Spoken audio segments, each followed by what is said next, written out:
Today I'll be discussing something that has been vastly underreported in the Western world, and that was the recent admission by Pakistani General Ashfaq Parvez Kayani that he was responsible for organizing the terrorist attacks on the Indian city of Mumbai, which happened in November 2008. This startling admission by a Pakistani general has of course been underreported in the West, and possibly for good reason, as there are large numbers of people in the West who want to bring the troops home from Afghanistan before the job is done. Fortunately, America's new president-elect, Barack Obama, is not one of them.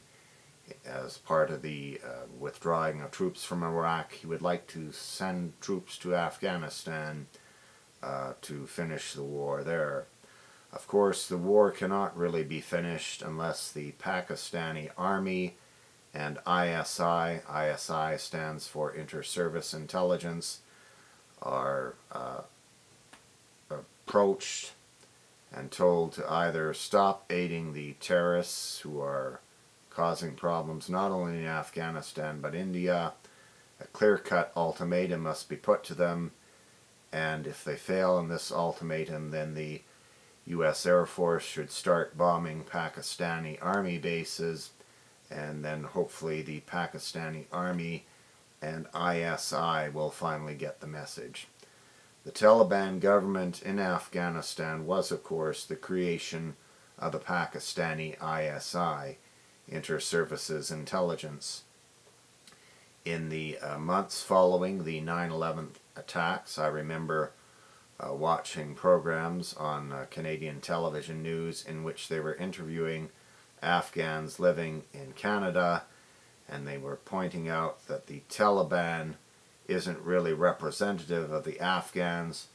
The Taliban was a direct creation of the Pakistani ISI, which put it in an extremist Muslim fundamentalist government in Afghanistan. Ever since General Zia-ul-Haq was president of Pakistan back in the late 70s, Zia, who was a Muslim extremist, stacked the army and the Pakistani ISI with Muslim extremists. Yet during his 8 years in power, George W. Bush turned a blind eye to the actions of the Pakistani ISI and army in supporting Muslim extremists. Hopefully when Barack Obama takes office in January, this blind eye in Washington will end, and these extremists in Pakistan must be given the message: you either stop funding and supporting the terrorists in Afghanistan and India now, or we're taking the war right to your cities and army bases. Hopefully this is a message that the Pakistani Army and ISI will heed.